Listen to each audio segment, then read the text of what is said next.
guys, it's me, kissyforshuhua.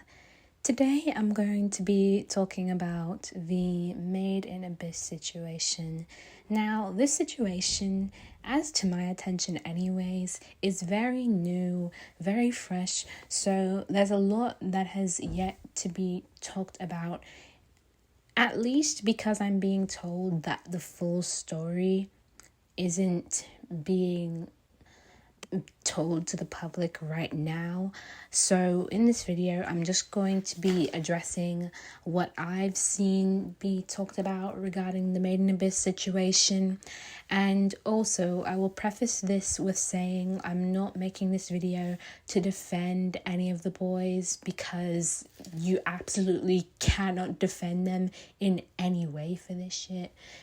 So if you came to this video thinking I was going to defend them, I absolutely am not. So if you thought that I was, please click off. Since this is all very new, there's a chance that you may have not heard about this yet. So if you haven't, I will give a brief synopsis before I discuss what other people are saying about it. So essentially, today, Subin from TXT, Uzi from 17, Minky from 80s, and Taeyong from NCTU were all exposed for reading a very disgusting anime manga series called MIAbyss, which, to put in simple words, is a lolicon torture-con anime. I don't know if I can say those words on YouTube.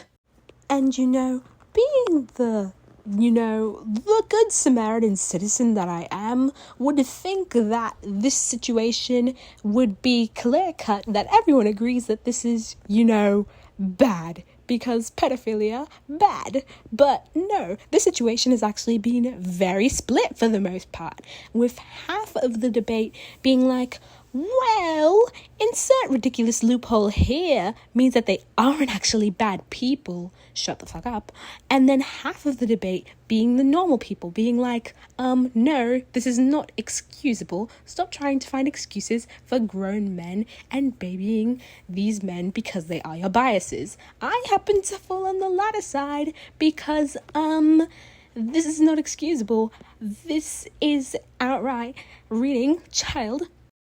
And of course, I know I'm going to get that lovely smartass in my comments saying, actually, nobody is defending the boys right now. Well, if you don't believe that there are any people defending the boys, let me just display to you one of the thousands of examples of people who are still choosing to stand with the four of them, despite all this information coming out. I've chosen not to give the usernames of the people that I'm going to be including in this section, not only for safety reasons, but also I'm not responsible if you guys get me banned off TikTok because you decided to bandwagon hate on some random ass 11-year-old.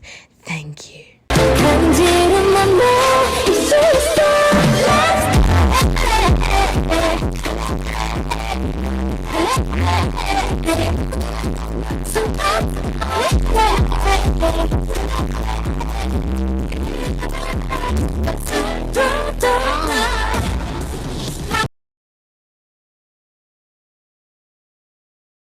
Okay, so as of November 20th, 2023, which, if this video comes out when I plan it to, is today, I've received new information that Minky, Uzi, and Subin have their names cleared, and I will put information backing that up on the screen right now.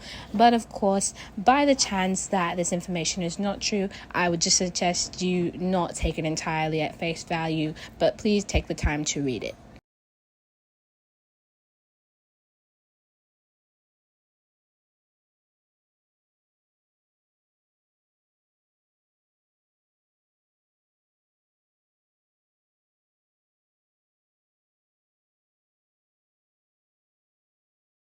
And furthermore, because of the point being brought up that they watched the Korean version, which is different from the more widely distributed version, I tell you, I tried my hardest to find this Korean version, but as much as I did, I could not find a full clip that was identical to any of the clips from the more widely distributed version. So it must just be very, very geo-blocked. I'm certain that it exists. It just must be very, very, very geo-blocked, because I cannot find not a single glimpse of it.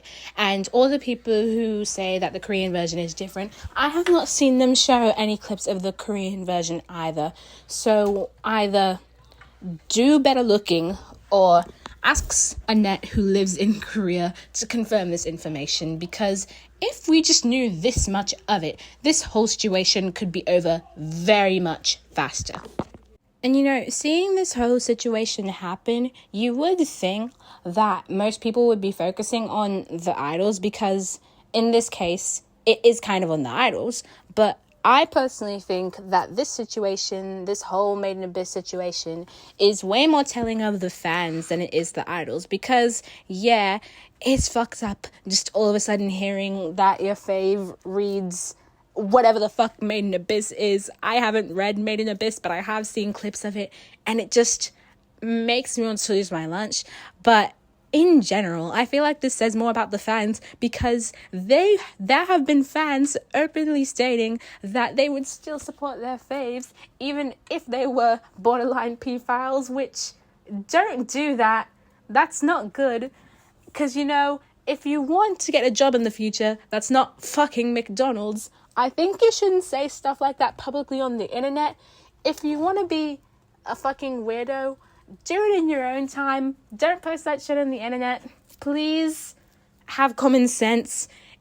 And this is coming from someone who's been the biggest 80s, 17, and NCT and TXT fan for the longest time. But you did not fucking see me defending them before information came out about it, because I am not putting my morals over fucking K-pop boys who do not know who I am. And we have reiterated this to people multiple times. These idols do not know who you are. Stop being a weirdo and putting K-pop idols over your morals.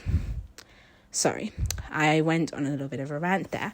But if that is all I have to say for right now, I will see you in the next one. Bye, Shuhus.